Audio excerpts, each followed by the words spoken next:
Welcome back to Conflicts of Interest. This is episode 300. I'm the host, Kyle Anzalone. On today's show, I'm joined by Dave DeCamp, news editor of antiwar.com, and Scott Horton, editorial director of antiwar.com, to talk about Joe Biden's foreign policy, his disdain for diplomacy, and how they are ramping up war and aggression around the globe. So, very important show I have today. I think everybody's absolutely going to love this episode. I think Scott and Dave have a great conversation. And just going to do plugs real quick here. The show is hosted at the Libertarian Institute, where Scott Horton, of course, is the director. I write news stories for the Institute almost every day. I also write news stories occasionally for antiwar.com, where I'm the opinion editor. You can subscribe to the show on YouTube, Rumble, and Odysee. We repost the show on the blog at antiwar.com. You can follow me on Twitter at KyleAnzalone_.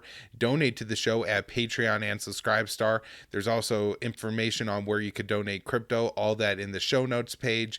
And you can help out the show by doing your CBD shopping at Paloma Verde. PalomaVerdeCBD.com, promo code PEACE. For almost all the first 300 episodes of the show, Paloma Verde has been the sponsor, and I have only gotten great feedback from listeners on their products. Everybody tells me, hey, it's really helpful. It works as they say it does. They have the lab test results for all their products right there on their website.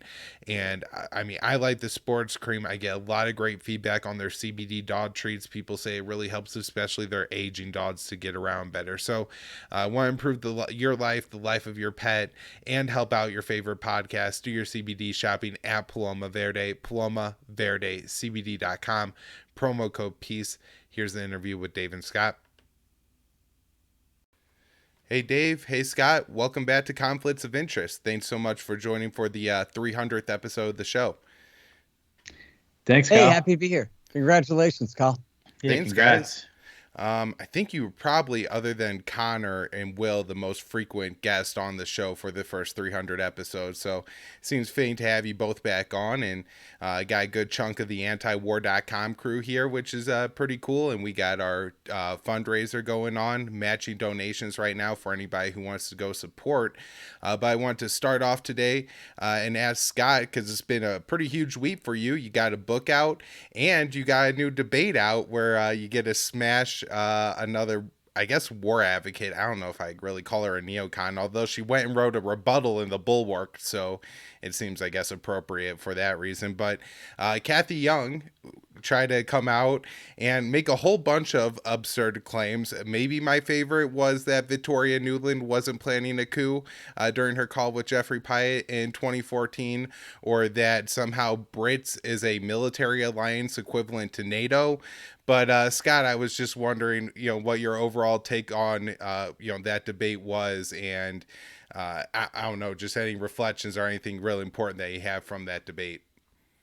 Yeah, well, I think I handled 2014 okay, but I did drop the ball, I think, on the BRICS comment, and then I didn't even notice this. I didn't even think to make that point at the time. I heard her say that, I guess, but I didn't think of like contrasting the narratives there the way you just put it. But then I didn't even hear her at all when she began her rebuttal and said, well, there was a genocide going on in Kosovo. Like, oh, man, I wish I'd heard her say that, because I got a whole rap about that, man. I really dropped the ball there. There's always one or two things that I missed. So there's two. But, yeah, I don't know. My only worry going in wasn't whether I could make a good case. I guess my only worry really was, and this is sort of my same worry with debating Bill Kristol too, was after I destroy their completely ridiculous and hollow arguments, then what are they going to do? And there's like a danger that the thing is going to run off the rails and they're going to just start accusing me of whatever, being loyal to Putin or hating Jews or some kind of crazy thing, right? So there was a little bit of that. I guess in both cases, but just a little, like it didn't go completely off the rails. But that was really my only worry going in. And also, like we just talked about, whether I'm going to forget to say one or two important things that I really wanted to say that I'm going to kick myself later for.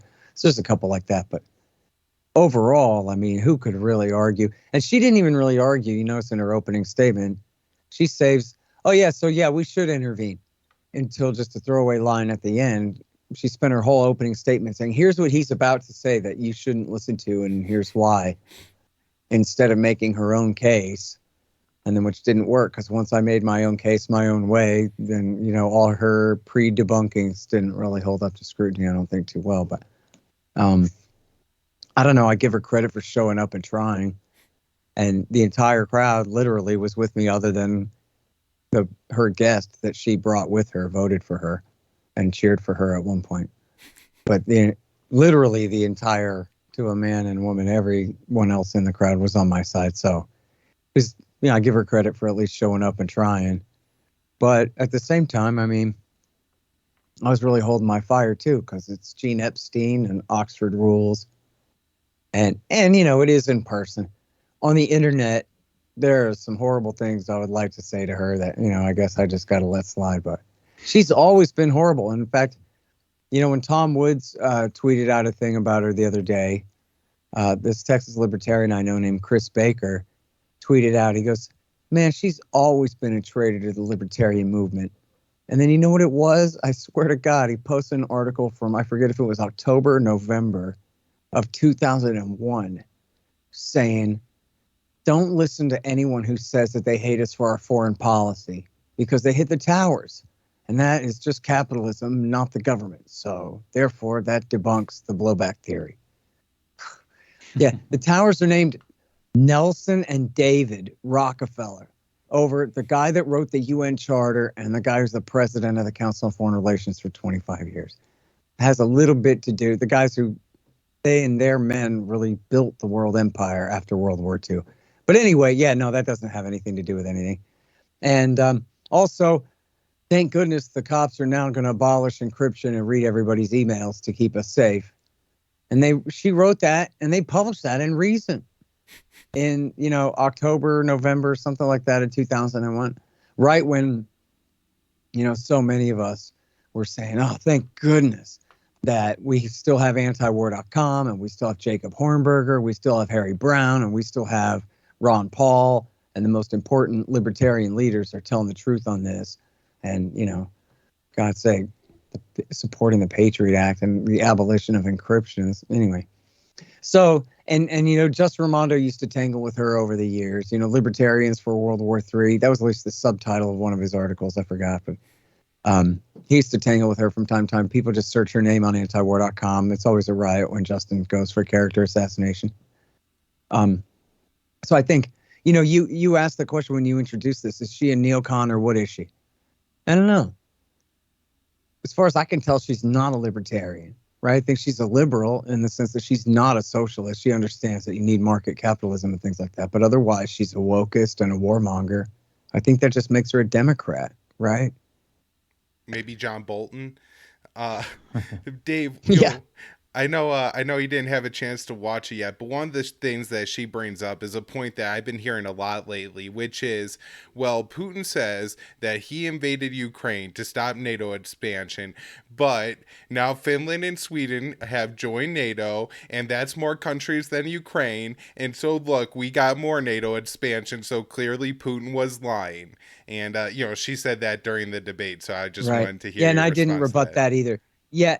Yeah, you know what, man? I need to do a better job of taking note. I need to have I'm not very experienced at doing debates and stuff. I didn't do this in high school and all of that, debate club and whatever kind of thing. I've actually only debated with 4 people now or something. A neocon back in 2008 at the University of Texas, or Texas A&M is what I mean to say, out there at College Station. And then Hersa Ali and Bill Crystal, and then Kathy Young. That's it. And so I'm learning the lesson. I really need not just like a little thing of notes that I had. I need a page, like a real spiral page. And then I can have all my notes of things that I'm like note to self. But then I need like a separate space where I can take notes on claims that they made that I want to go back and confront or whatever. You know what I mean? So I think I just can't keep in mind all this different stuff at once. So that's kind of a lesson learned there. Yeah. But of course, the answer to that, and I did think about an answer to that, I just ended up forgetting it and dropping that subject and didn't get back to it. But while she said that, my answer was going to be that, yeah, well, look, I mean, the war is a government program. It hasn't been nearly as easy as Russia thought it was going to be in the first place, or anyone. I mean, the entire American government, while they were helping to provoke this conflict, clearly had in mind that they were going to be backing an insurgency against the Russian occupation in short order. I don't think anyone on this side thought that they would hold out, that it would be the Ukrainian state army holding out until the middle of the summer or something like that, the way that it's been. So, I mean, not that things are going that well for them, but just better than expected. So, and of course, even if you guys remember, I think in that first speech I gave in Utah there, I explained that, well, once he bites off the Donbass, then the question is whether he's going to go all the way to the Dnieper River and kind of absorb all of the Russian-speaking areas. Because if he doesn't, he did have something like a 50-50 sort of ethnic and linguistic split in the country and political sort of split there, where at least there was the potential that pro-Russian factions would end up coming back to power. They would have the numbers to win elections again, as they had in the past, right? But now that he's absorbing the Donbass, then that means the pro-Russian, Russian-speaking and pro-Russian people he's leaving behind in the east of the country, now they're going to be a significant minority. They're going to be the new persecuted Russian speakers, the new Donbass, so to speak. So now he's going to have to solve that problem. Now if he solves that problem, now he's leaving a rump pro-Ukrainian nationalist state led by extreme right-wing nationalists in the rest of the country and allied with NATO. So now he's got the question whether he has to go ahead and conquer them and kick their ass and force them all the way out into Poland and cleanse that whole area or not. And so just because it's the Russians and not the Americans doesn't mean that the economics of bureaucracy don't apply. This is what a government program does, man. It's a self-licking ice cream cone. They create a problem and then they solve it and then they make it worse and then they solve that and then they keep going. And so the fact that this has been counterproductive in its results, in the sense of, look, in my hypothetical there, they could end up bordering Poland, not just by way of Belarus, but literally with, Russia reabsorbing Ukraine and having it as a Russian territory there. They could end up right there on the border of Slovakia and of Poland and have, even more border to share with NATO countries. And then it's counterproductive in the sense of scaring Sweden and Finland into asking to join NATO. Yeah, Putin should have thought of that. That doesn't mean that he didn't mean what he said when he objected to NATO expansion in the first place. It just means it's an unintended consequence of his government program, which is what anyone ought to expect from somebody who starts a war, that it's going to have consequences. And yes, it's true that America sort of kind of started the war years ago, but you know what I mean. There's a major escalation in it. Yep. Yeah, and I would say with Finland and Sweden joining NATO, I mean, you've seen, since the beginning of the war, Russia's rhetoric against them has kind of cooled down a bit. At first, they warn them of consequences if they join, but lately Putin and other officials have been saying, oh, they could join, whatever alliance, whatever they want. We don't have the same problems with them as we do with Ukraine because they don't have territorial disputes with them. Putin said that just last week after Turkey. That was amazing. When I read that, that's the first time I really gave credence to this stuff about how he must be ill, because I thought, man, that sounds like exactly what he would say if he was on muscle relaxers or something. Mm-hmm. Like, yeah, I mean, even the quote, he's like, anything, they could do whatever they want, Yeah, what do we care? We don't have a border dispute with Finland, man. We're cool with those guys. They're all right. Like, wow. I could see him like secretly thinking that, but he probably wasn't supposed to say that, right? He was probably supposed to stay tough on that issue. Yeah, well, that was like his real feelings on the issue, was that it wasn't a big deal, Mm-hmm. Yeah, he said it a few times now. But really? Mm-hmm. Yeah, that's well, there goes my muscle relaxers theory. Huh? That's followed by him saying that they will respond to any expansion of NATO military infrastructure in Sweden and Finland. Right. But yeah, I mean, what is he going to do? Is he going to start a war with Finland? I mean, like you said, it's a consequence of his war, one that he probably didn't plan or want, but it's something that's happening. And, he's not in any position to go start a war with Finland now. I mean, the border, the Finnish-Russian border is over 800 miles. That's more than double the amount of NATO territory that already borders Russia. That's what that means, Finland joining the alliance. So there's no way he's happy about it. And right now, NATO is saying that they're not going to send troops to Sweden and Finland, that they're not going to build bases there. But they could always change their mind as they're known to break their word. So I wouldn't be surprised if they reverse that. But that could be kind of an attempt just to not ratchet things up too much, because if they said, yeah, we're building a base right in Finland, we're going to give them some nukes, that would be a little too provocative right now, I think. Right. Yeah, there's another place where I dropped the ball in the argument. Like, I did make an argument about, she goes, well, nobody's talking about putting missiles into Ukraine.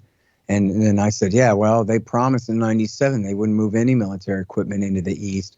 And right there is where I should have really emphasized the Mark 41 dual-use missile launchers going into Romania and Poland, and what a controversy that is about the Tomahawk missiles there. And, they're pushing, at least some factions apparently are pushing to remarry H-bombs to the Tomahawk missiles, where they had, I guess with the INF treaty, or at some point, I think with the INF treaty, they had taken the nukes off of the cruise missiles. And so now they're talking about putting them back on again, right as they're, installing this Aegis onshore anti-missile system there. And so I didn't bring that up specifically. I did have a counter argument to that, which was just that they had promised not to move any equipment into the East at all. And then they did. And then when Putin brought that up in his demands last December and said, I want you to move your equipment back to 1997, like in the deal, they pretended like that was 1897. Like, what deal? 97? What promise? We're not moving anything backwards, west from here in concession to you, as though Clinton had never sworn to God that we're not going to do that. And, I have, as for research of the book I'm working on, we have where essentially they went back and forth with the Russians saying, look, man, we really need a treaty here. And they're going, no way you're going to get a treaty that says that. And I go, well, we at least need an executive agreement with a signature on it. You guys got to put it in writing that you promise not to move your stuff into these. And the Clinton people were like, look, man, we can't do that, because of Trent Lott and Newt Gingrich over there in the Congress, they just won't let us. But, man, you have our sworn, handshaking, guarantee, sworn oath promise. We'll never, never do it. And then, yeah, right. And I don't know if it was Bush Jr. or if it was Clinton himself who originally broke that pledge. I wouldn't be surprised if it was Clinton himself who broke that pledge before he was even gone. But in the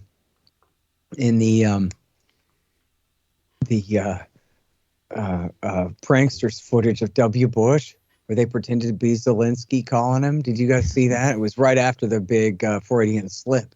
Was this other thing where these kooks got Bush, and they go, yeah, that was so hilarious, the way your father promised not to expand NATO, and then the way you did anyway, huh? Wasn't that great? And Bush is like, yeah, well, times change. Or something like that. Like, yeah, that's it, dude. America, yeah, we can do whatever we want. And it's not just a previous president, it's his own father who swore that we wouldn't do this. And he's like, yeah, well, whatever. We do whatever we want. My name's USA. Nice to meet you. Yeah. The liberal rules don't apply to us in this order, pal.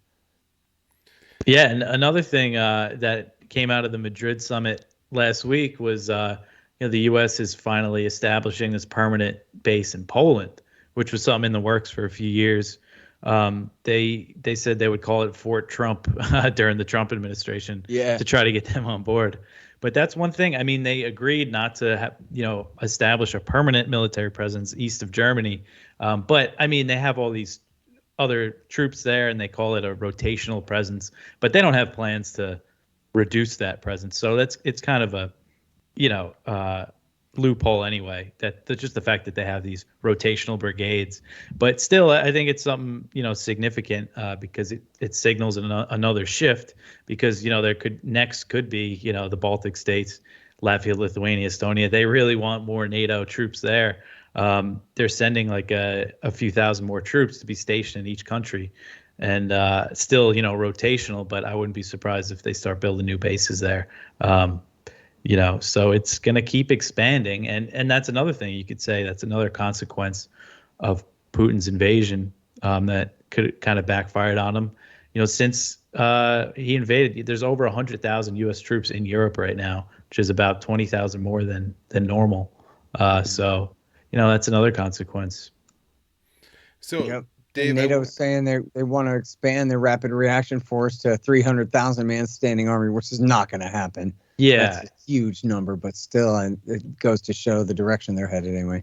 Yeah, I mean they're just going to keep going. Yeah, I think that's kind of just a symbolic thing, that rapid reaction force.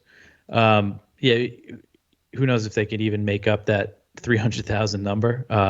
But still, yeah, it's just another example of how they're expanding. This is their chance to really, get all the members to spend more on military. They're all increasing their budgets and just to keep this alliance growing and growing into Asia too. Yeah. I imagine when they increase the rapid force, they're going to include naval forces, because I know they've had the Truman, the Italian aircraft carrier, and the French aircraft carrier all operating under the NATO banner for, I think, pretty much this entire war.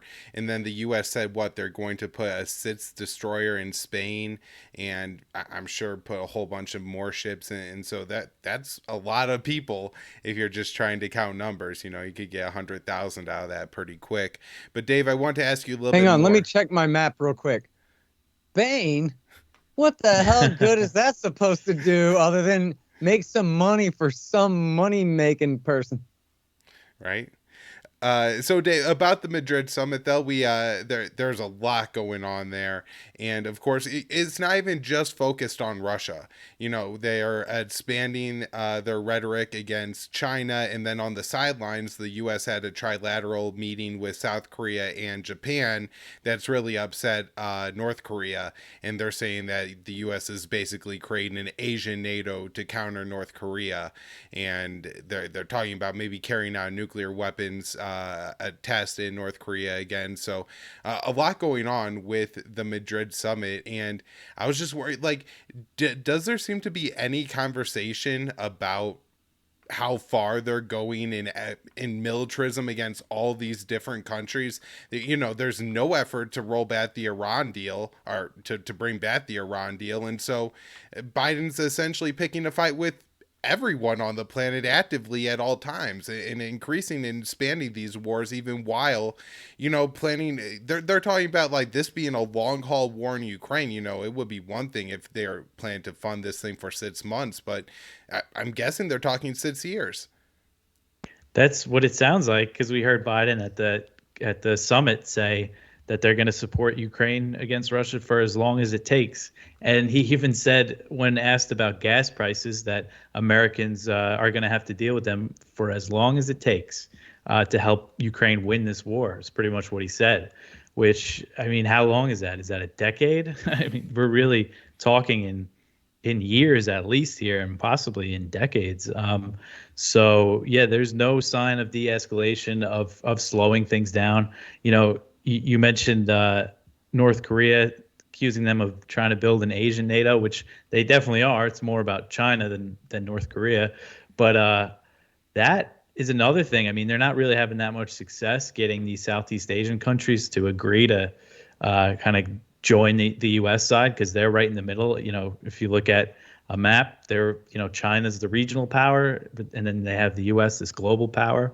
So they're kind of caught in the middle, and they don't want to pick a side. So hopefully, they continue to struggle to build this alliance. But you see with Japan, they're really increasing their military. They're talking about getting the capability to strike other countries, which is something their military since World War II. It's supposed to be, defensive. It's pretty big though, but they want to be able to strike, targets in North Korea and China. And this is what the U.S. wants. The U.S. is encouraging it. Same thing with South Korea. They have the President Yoon now, who's more hawkish, and he wants the U.S. to return, strategic bombers armed with nuclear weapons to the Korean Peninsula. They haven't been there since 1991. And then you see this alliance that they've made with Australia and Britain that's going to get Australia nuclear-powered submarines that are going to be used to patrol, waters near China. So it's just escalation on top of escalation, and nothing is slowing down. And you're seeing a lot of this backfire in the U.S., especially with the oil sales, China and India stepping up their purchase of Russian oil. But India is an interesting one because they want India. India's in the Quad. They want India, to be against China. But it's interesting to see how India is just not going along with the Russia stuff at all. So we'll see how that develops. But there is that border dispute between India and China, and the U.S. and India have increased military cooperation and signed new deals. So the U.S. now provides India with surveillance of that border in the Himalayas, and that's pretty. How close are we to a proxy war, funding a proxy war between India and China, two nuclear powers? That could explode, pretty much any time. I don't think it will. I mean, they've been in talks, and we've seen there has been skirmishes there, and it hasn't turned into a bigger conflict, but it's always a risk. And you talk about all these war guarantees that the U.S. is giving. Just the other day, the Senkaku Islands in the East China Sea that Japan controls, China claims. There's small little uninhabited islands in the U.S. Biden, one of his first acts as president, he called up the Japanese prime minister and said, if the Senkaku Islands come under attack, we'll defend them. So what if all, there is more coordination between Russia, China, Iran, all these countries, and what if the U.S. is called to respond to all these different areas where they've promised to go to war? I mean, it's just going to be completely overextended. So just the strategy seems so stupid. Like even if you wanted to control the world, it seems like they're just doing it in a pretty stupid way. Right? Yeah. How about it, Horton?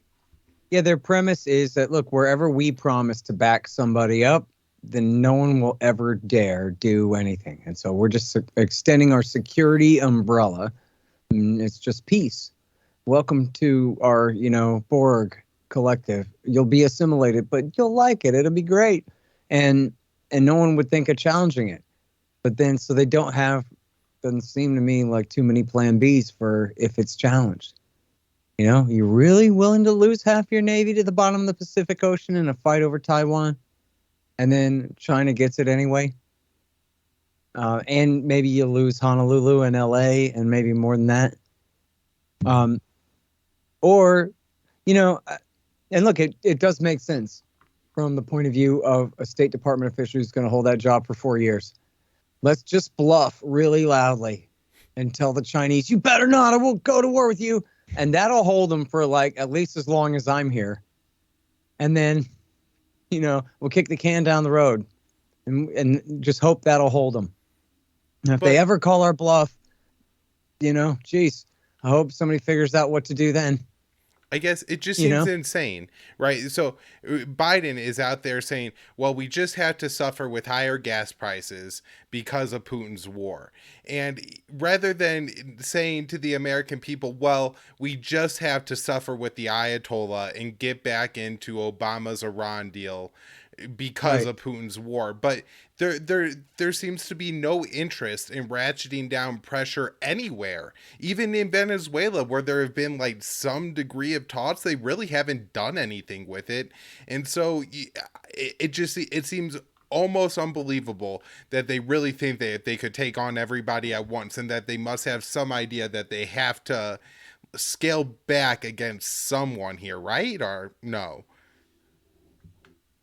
Doesn't seem like it. Now they're trying to build this new alliance in the Middle East with Israel and Saudi Arabia and the UAE and Bahrain.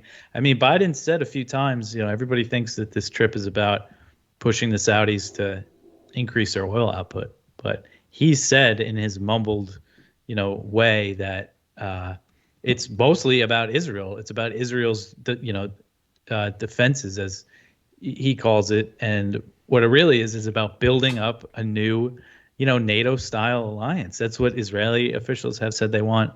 Abdullah, the king of Jordan, said that just the other day. That he's like, yeah, I'd be part of a Middle East NATO. So we're just creating more of this tripwire for war.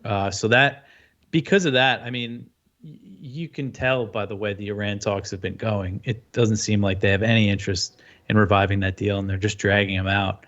And I think the fact that this is such a big part of Biden's trip, that really tells me that there's no plans to return to this deal, because if they want to get, the Saudis to play ball with the Israelis, lifting sanctions on Iran isn't going to be the way to do that.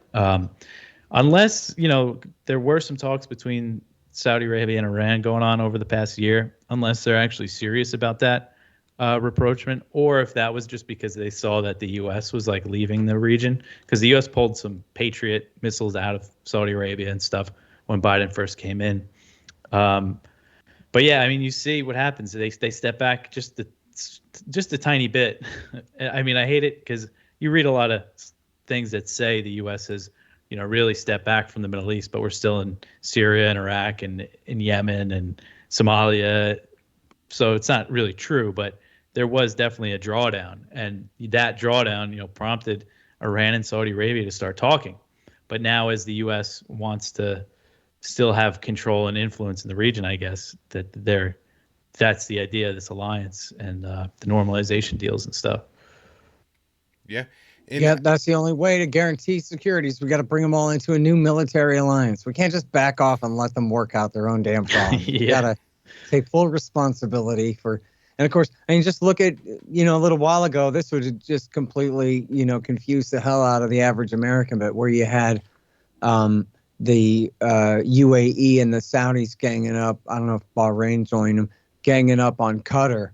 And then Turkey came in to Qatar's rescue and sent some troops in and promised to back them up. Saudi was mad at Qatar for getting along with Iran because they share a gas field with Iran beneath the Persian Gulf there. And so they kind of play middle power, but in the conflict there. And Mohammed bin Salman carried out this big.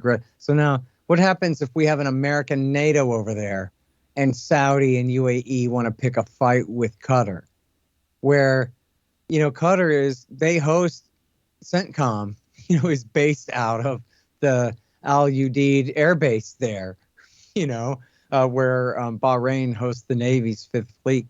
But, the whole thing is just, talk about a hornet's nest. This is, making an alliance out of some hornets in one nest, making an alliance with one faction of hornets inside of a nest.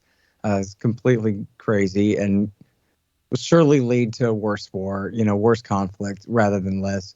And as you're saying, Dave, and this happened a few different times in 2018, or I guess it was 2019, when both houses of Congress passed the War Powers Resolution. That was when the UAE pulled their full land army out of Yemen, and they left their, Al-Qaeda militia and all that there, but they pulled their main ground forces out and they sent their ambassador straight to Tehran. And then I think it may have been what you were mentioning there when Biden first came in and said he was ending support for the Saudi war and pulled some Patriot missiles out and things like that.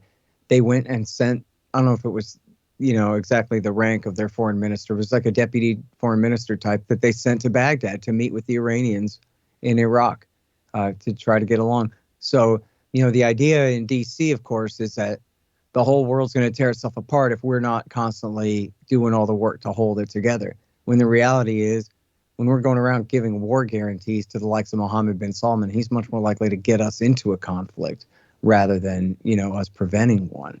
It's, a little bully with a big bully for a big brother, rather than a little bully just out on his own who might have to make a little bit more careful calculations, Yeah.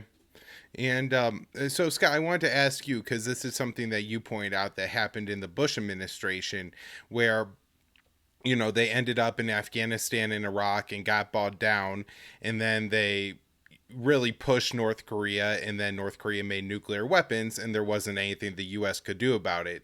Do you see anything similar playing out with Iran here, where Iran's going to say, look, the Americans, they can't do anything right now? Or is maybe Israel the X factor there, where they're like, the Israelis will definitely bomb us no matter what, and so this is just a different situation? But it does seem like maybe the U.S. is putting themselves in a very similar strategic position, where they're going to demand Iran not make nuclear weapons and continue to punish Iran as if they were making nuclear weapons, and Iran's just going to say, well, you can't do anything about it, and we're going to make nukes.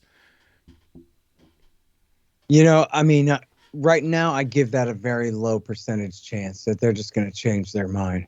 I mean, I like to believe that if all these talks completely fail and no one can pretend we're putting them back together again, and Iran goes ahead and quits the JCPOA altogether, I'm not so sure they're going to quit the NPT. I think they won't. I think the Ayatollah will say, look, we've been a member of the NPT since 68 or 72, whenever they signed it. And we've not been in violation of it.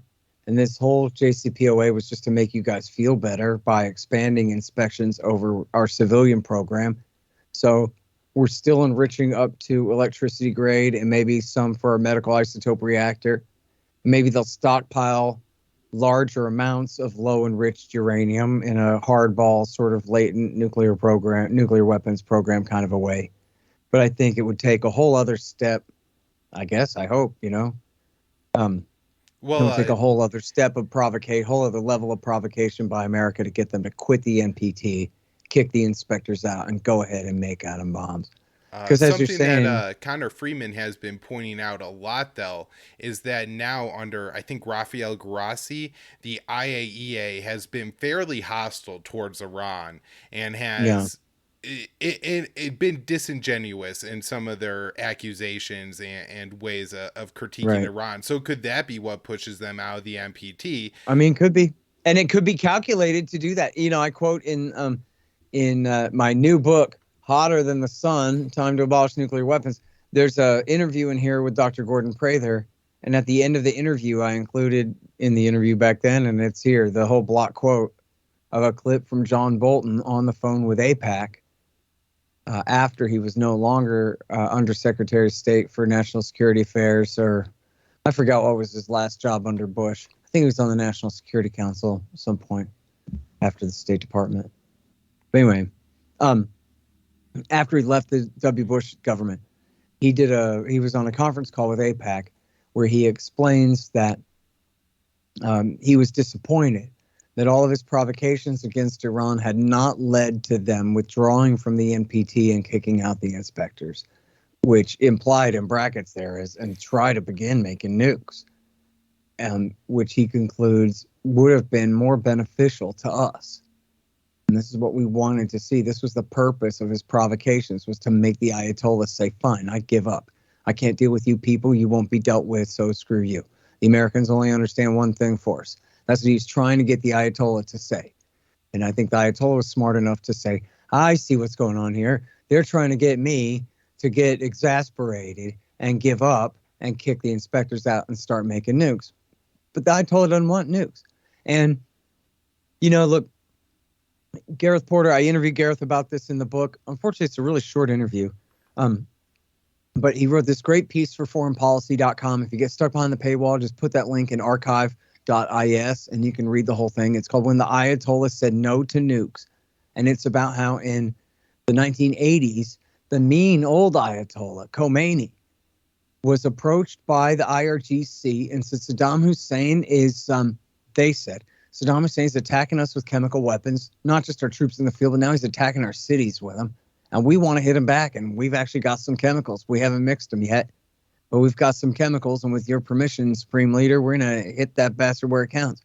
And then the Ayatollah said, you're absolutely forbidden from doing so. And you will not do so. And said all weapons of mass destruction are haram. Now, you could say, and I would say, that you can't believe anything a politician says. And especially a theocrat. The guy's claiming, authority from God for his political position. Boy, does that make me feel cynical, especially when it's not a religion I believe in. You know what I mean? I can look at that with a pretty jaded point of view, right? However, look at the reality. His order has held since the mid-1980s when Ronald Reagan and George H.W. Bush were helping Saddam Hussein attack Iran with chemical weapons. And he said, we will not respond in kind. We will not make weapons of mass destruction of any kind. They never have. They've never had a chemical weapons stockpile or never developed them at all. And they've never developed nuclear weapons. They have had, if you want to be, and you should be, cynical about it, as disbelieving about it as you can, they've developed a latent nuclear weapons program, essentially a deterrent a potential deterrent. They've proven they know how to enrich uranium. In other words, I got a gun in one pocket and I got bullets in the other. Don't make me go ahead and load the gun, right? As it is, I have a gun. Let's just leave it at that, and that's essentially been their position. And so, and it's been, the more recent Ayatollah Khamenei has ruled the same thing. It's the standing edict of the supreme, Ayatollah, supreme leader of Iran, that it is haram, is forbidden. This is, his so-called religious, / political edicts there override all law. That's what makes him the supreme leader, is he can just say I set the policy and the policy is this when it comes down to those kinds of crucial issues. If he has to, he'll invoke God. God says that I say that this is the deal. And so there's just, again, there's no reason to believe these Ayatollahs. There is every reason to believe your own eyes that their governments have obeyed those edicts, in fact, this whole time for 35 years now, 40 years now. They just have not developed nuclear weapons. And so, I guess I think that their position essentially, Kyle, is that if we ever attack them, then they'll make nukes. It's funny, I have a paragraph like this in Enough already, and somebody got mad at me for how confusing it was, but it was supposed to be kind of ridiculous and convoluted. But that the idea is that you better not attack us for making nukes, because if you do attack us when we haven't been making nukes, then we will make nukes. And so let's just leave it at that, where you guys don't attack us and we don't make nukes. And so then it raises the question, why get the JCPOA through in the first place? Why even do it? Especially when it cost us a war in Yemen as the payoff to Saudi to pass this damn thing. And the only reason was to take the threat of war with Iran off the table, because the fact of the Ayatollah's edict and the fact of the non-proliferation treaty and their previous safeguards agreement, it just wasn't enough to stop the war propaganda that said that there's nothing stopping them from making nukes. When somebody like, the three of us, we understand there's an NPT and a safeguards regime and all this, but the average guy's never heard of that stuff. And so the narrative is a powerful one. They're making nukes. We got to stop them. If you're not a nuclear expert, you're going to defer to the experts on that, I guess, if they're all agreed, especially, So, so what all Obama was doing with that deal really was taking the hype off the table and bring us back to the actual reality, which was we could pour concrete into their heavy water reactor or we could not, because they're not making nukes anyway. But here, if it makes you feel better, here, we'll pour concrete in their heavy water reactor and we'll expand our inspections regime. We'll add additional protocols to our safeguards agreement. Okay, well, that shuts you up. And then the answer was yes. By the way, like you guys have noticed, they stopped pretending that there's a parallel secret nuclear weapons program in Iran. And they stopped pretending that the civilian program that they have is just uncontrolled and unsafeguarded and running wild and we don't know what's happening. They must be making nuclear weapons with it. They used to pretend that all the way up until Obama passed that damn deal in 2015, as completely ridiculous and frankly farcical as it was that whole time. So that does raise the question, then if this deal falls apart, will they be able to go back to that narrative?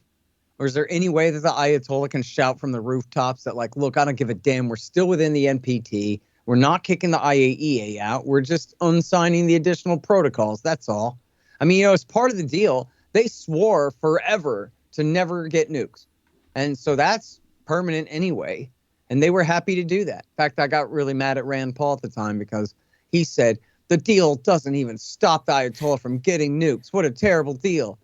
And the Ayatollah even said that himself, when what the Ayatollah said was, this deal doesn't stop us from getting nukes because we weren't getting nukes in the first place. So you're not getting in the way of a road that we're not traveling down. That was all he said. But anyway, bygones, bygones. Good old Rand. But so anyway, I'm a little bit of an optimist, I guess, is the shorter answer to your question, Kyle, is that I like to believe that this particular Ayatollah could be a lot less level-headed than he is. And he seems to not rise to the bait very often when provoked by the Americans. So if the JCPOA finishes its implosion here and the whole thing falls apart, I guess we'll see what happens after that. I'd like to see the Ayatollah give a speech called "Doesn't Make Any Damn Difference," because we weren't making nukes in the first place, and we still aren't now. And then see what goes from there. I guess if I'm in Tehran, I could definitely hear the argument that, look, you have Biden for another 2 years. This guy's old. He's kind of a weak leader. He's bogged down in Ukraine. The U.S. is already spending an absurd amount of money. They're still designing their Mideast alliance to pose Iran. And so before a Republican gets into office in 2024, we have to make nuclear weapons to have the deterrent to make sure nothing happens. And the only argument I could see against that would be Israel will attack. But if you're Iran, especially over the past few months, I mean, Israel's been picking off Iranians all over the place, especially inside of Iran. And so at some point, what difference does it make if they're just killing you wherever they want anyways? I mean, Dave, am I being too pessimistic here, or what do you think?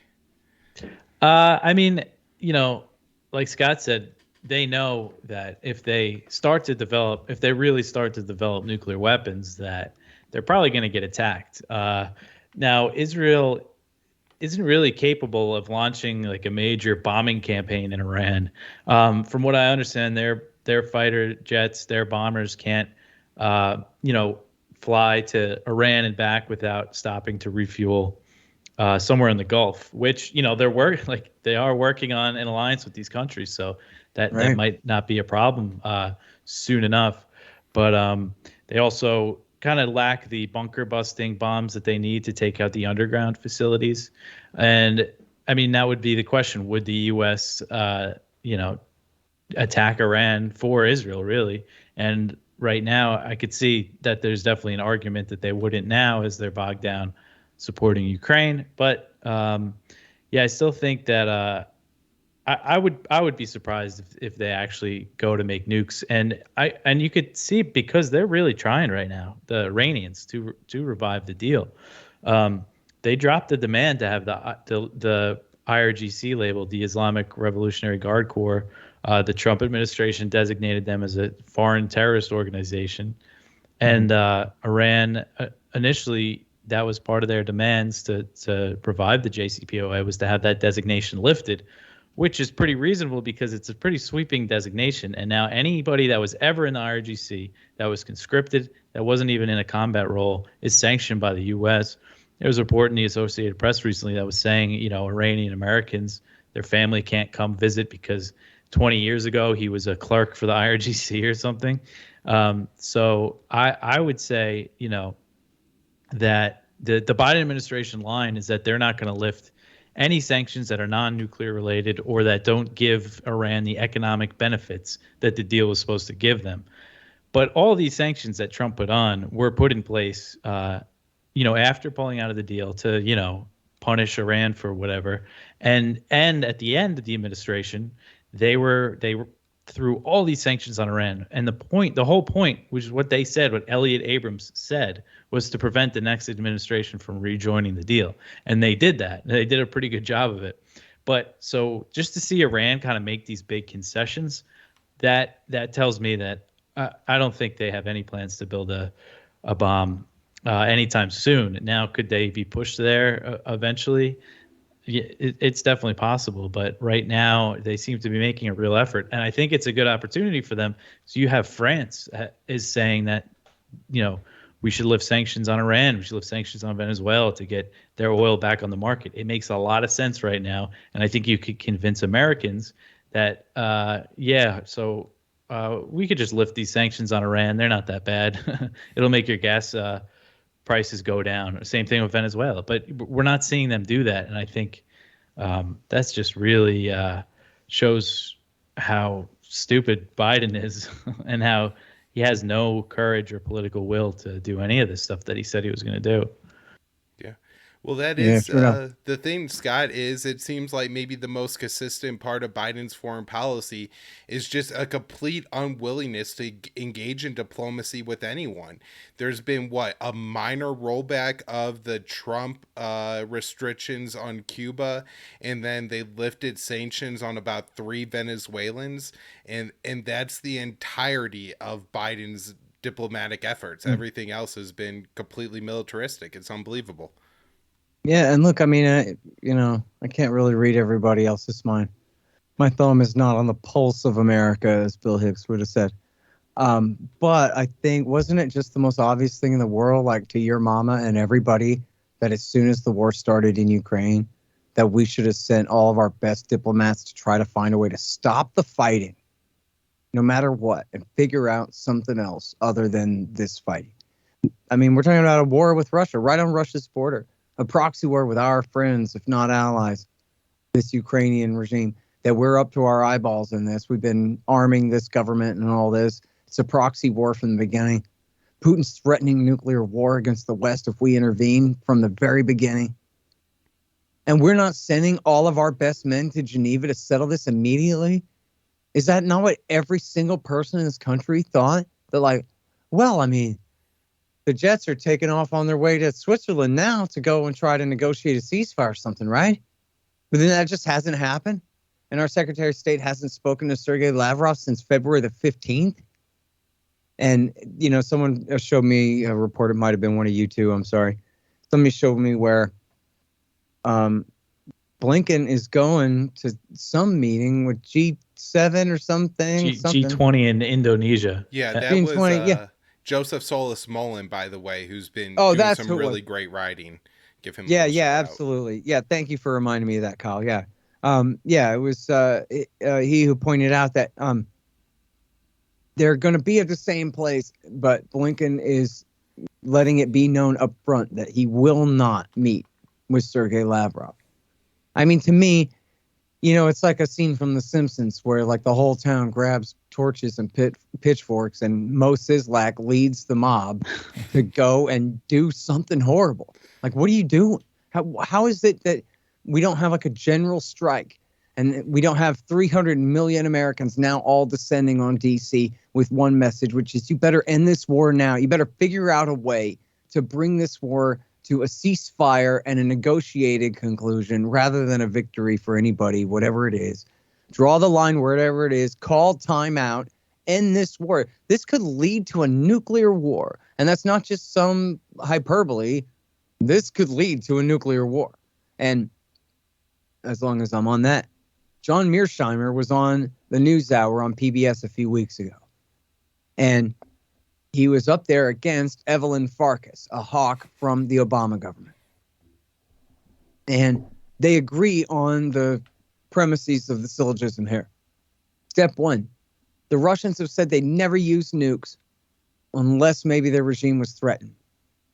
Premise two, yes, it's possible that the Russians could consider the loss of a war in Ukraine to be a threat to their regime. And premise three, yes, we're pouring all these weapons into Ukraine and we're helping them with intelligence and we're doing everything we can to help them defeat Russia in Ukraine. And so John Mearsheimer says what ought to be, and hey, he is the dean of the realist school. Well, here was the most realistic thing he could have possibly said. He said, this is completely crazy. This would be like if we were in the middle of the Cuban Missile Crisis and Jack Kennedy refused to talk to Khrushchev, whatever. Like, what the hell? You can't. How are you going to solve the crisis if you won't negotiate? And then Evelyn Farkas says, well, I'm sure if the Russians were really going to use nukes, they would give us a signal before it got to that. Well, how about Vladimir Putin and his foreign minister and his defense minister and his deputy defense minister have all said that this could get to nuclear weapons point here. That's how serious this is. And you people don't listen good, but maybe you'll listen to us if we use the N word. Nuclear weapons. Are you paying attention now? You people better be careful what fire you're playing with here. They keep all saying that. Putin said that from the very beginning of the war. Threatened to completely destroy our civilization, whatever the exact words were, if we intervene in that war beyond whatever his red line is. Well, I think those might be the signals that Evelyn Farkas was asking for. It's like, God, give me a sign. And then you get struck by lightning. And you're like, no, I mean, give me a sign that what I'm doing is right. This is, I wanted a different sign, omnipotent Lord. So in this case, This is our security force, gentlemen. I don't know what to tell you. This is my every leader, at least in the West and maybe in the whole world, is George W. Bush theory of foreign policy. That's who they all are. They're all completely stupid, and they're all completely horrible and completely venal and narrow-minded and short-sighted and just damned dumb. And that goes for all of our presidents and all of our secretaries of state, you know, for all the British prime ministers and foreign ministers. And look at who these people are. Look at Boris Johnson getting run out of power today. Which, by the way, you know what I read? And I have not paid almost any attention to this at all. Maybe you boys can help. But I read that the reason he's getting thrown out is people are so pissed at him because he was partying while they were on COVID lockdown. Mm-hmm. That's the scandal that's really bringing him down. There's and like I'm going, man. Though. Huh? There's like 6 different things scandals that he refused to apologize for. The guy's he's a buffoon. Like he can't like stop from stepping in his own shit half the time. It's unreal. I think the COVID thing is kind of the main one though. That seems to be the biggest scandal that really pissed people off. Only Americans had dignity, you know? Yeah. Can you imagine somebody being held accountable for the COVID regimes, or at least even for blatantly violating their own COVID regimes? I mean, we had 100 cases of that here. From Nancy Pelosi, the Lightfoot in Chicago, and the mayor, pretend kidnap victim there in Michigan, the governor, and all these things. Whitmer. Whitmer and Newsom. All of them. Yeah. I mean, Newsom, of course, violating. Hey, he's at the country club. What's your problem? He's put you out of business for a year, and your family fell apart. You know. But yeah. All right, Dave. Well, any final thoughts? You know, tell people where they could find your work, and also I want to give you a major congratulations. I think since the last time you were on the show, you crossed 3,000 articles at antiwar.com, which is just an absurd number. Man, that's so awesome, and definitely. How many years is that, Dave? It'll be 2 years in September. But I was going to say, maybe it's 3 years. You're telling me it's not even 2 years. And it'll be 2 years in September. I wrote about 100 when I was doing it part-time before that. Right, okay. So it's about 3,100. But, I mean, they're short, news summaries. It's not like I don't have to put, it's not too much, creative thought in there. Well, you know how I know all of this stuff that I know? It's from all those years of putting all the links in Justin's columns. So, give this another couple of years, and both of y'all too, man. I'll be able to retire and go live on a patch of dirt somewhere, and you boys will be ready to handle every bit of this for me, the rate you're going. Yeah, it's definitely good. Like I really, when you're writing about stuff, or you really absorb it a lot better. A lot of times I read stuff and it's just out of my head like the next minute, but the writing is definitely good. But yeah, I just wanted to say about the diplomacy thing, man. I mean, Blinken is just such a disgrace. He's got to be one of the worst diplomats in the history of the world. You think about what this could turn into, as you said, Scott, Russian officials are saying, this could lead to nuclear war. Medvedev, the former Russian president, just said yesterday, he warned the U.S. against trying to punish nuclear power like Russia, warning that it could end humanity.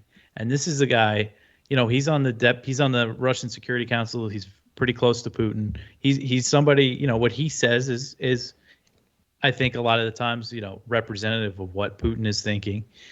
And he said this a few times, a bunch of times on his Telegram channel. He keeps warning, you can't destabilize Russia like he did Iraq. We have all these nuclear weapons. Just imagine what would happen. But nobody's taking it seriously enough, it seems like. So you have Blinken, who's the Secretary of State, supposed to be America's top diplomat, during this period of a time that could turn into the most volatile war in the history of the world, and he's not doing his job at all. He's just going around threatening people, trying to act tough, when he's like the most beta Secretary of State I think I've ever seen. That includes Hillary Clinton. But he's just the worst. And I think it really shows that they don't care about Ukrainians. They don't care that they're dying. They don't care at all. Because if they did, they would be trying to stop this in any way possible. But yeah, I just want to say that. And people should read antiwar.com in the news section. And that's where you'll find me. Yep. And at DeCamp Dave on Twitter, right? Mm-hmm. And just, to note, I've done about 300 episodes of the show in the same amount of time you've been working at antiwar.com. So that's, people say I put out the show at a pretty good pace, but you're putting out 10 articles per show, which is so impressive, and why Yeah. Well, the so show much of is the a lot show more is effort, I think. covering your articles, Dave, and enough of a reason for everybody to go and support antiwar.com. But if you need another reason, for $100, you could get a copy of Scott's new book, Hotter Than the Sun. So, Scott, any final thoughts? Plug your book and whatever else you got going on. Yeah. So here's the book. It's called Hotter Than the Sun: Time to Abolish Nuclear Weapons.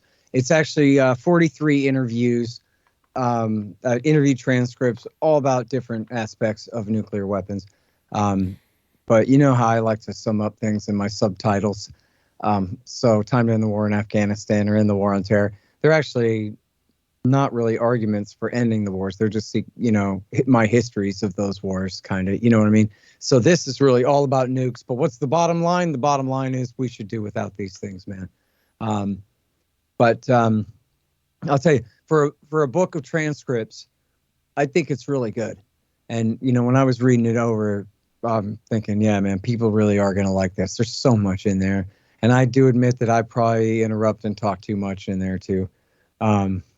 But my guests are great. And the amount of information they bring and the takes that they bring to all different aspects of nuclear weapons and policy, regarding them is really great. And we talk all about, just real quick, the sections are the threat of nuclear war, meaning between us and Russia, between Russia and China, between India and Pakistan, between, whatever it could be, the threat of major war. Then there's a bit on the nuclear weapons industrial complex and all the rent seeking and welfareism, just like any other aspect of our defense industry, but with only H-bombs. Then there's the rogue states, Iran, Iraq, Syria, Israel, and North Korea. And I guess a little India and Pakistan in there too, and their nuclear programs. And I throw in Israel as the rogue state. They're probably the worst one of all. Them and North Korea. And then Hiroshima and Nagasaki, and a whole section of 5 or 8 or something interviews about Hiroshima and Nagasaki.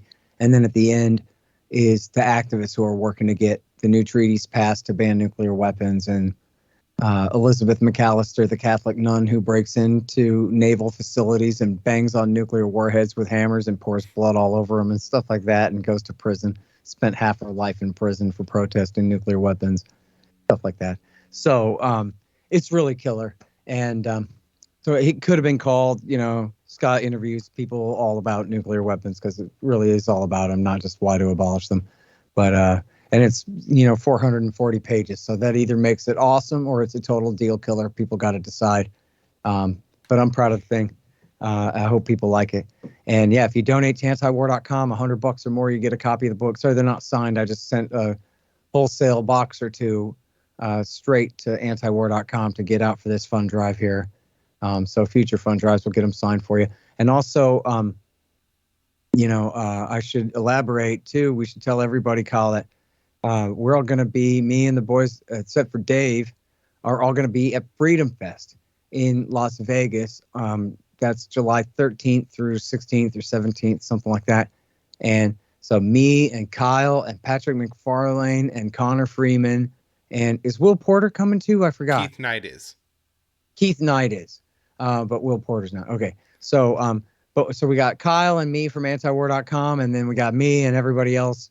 And Kyle, of course, also is at the Institute. And then we got, Connor and Keith and Patrick and everybody from the Institute to represent the Institute. And we're going to have tables there, copies of books to sell. I'm going to be selling and signing. I'm going to be doing like a big book signing official thing at their bookstore there. But we're going to have propaganda. I guess we need to have a little team meeting about that.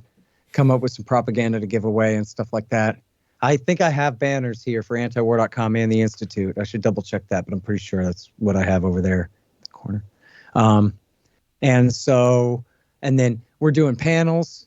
I'm doing 2 speeches and 2 panels, including one on Star Wars with Kennedy, who's hosting the whole thing. That's awesome. And then I'm going to be interviewed on C-SPAN 2 again. And then, we got Kyle, and I don't know if Connor's on a panel. Is Connor on a panel too? I know you're doing at least one panel, Kyle. Are you doing more than that? I think I'm just doing one panel. Okay. There, yeah. And then I might step down from that one. Actually, we're going to have some kind of conference call here in like an hour about that. Did you get that email? I don't think so. Okay, so I'll forward you that because we're all supposed to be on a conference call about that. And I was thinking that maybe I should step down from that one and let you and Dan McKnight handle it, because it looks like it's going to be the host and then one Hawk and then three of us. And so I don't want to look like a jerk. So I think I'll let maybe I'll step down from that one and let you and Dan McKnight handle that one without me, because I don't want it to be unfair. But anyway, we're going to have a meeting about that in like an hour and figure out how we're going to do that. So I'll forward you that email and make sure you show up for that. All right. And then, so that's going to be great, man. We're going to be there for like 3 or 4 days. And, I have a friend of mine is going to take me to see the Nuclear Weapons Museum there. Everybody bring your wife and girlfriend, waste some money gambling and have a good time. And so see you there. That's like in a week. All right. Well, Scott, Dave, thank you guys so much for coming back on the show. And everybody check out antiwar.com.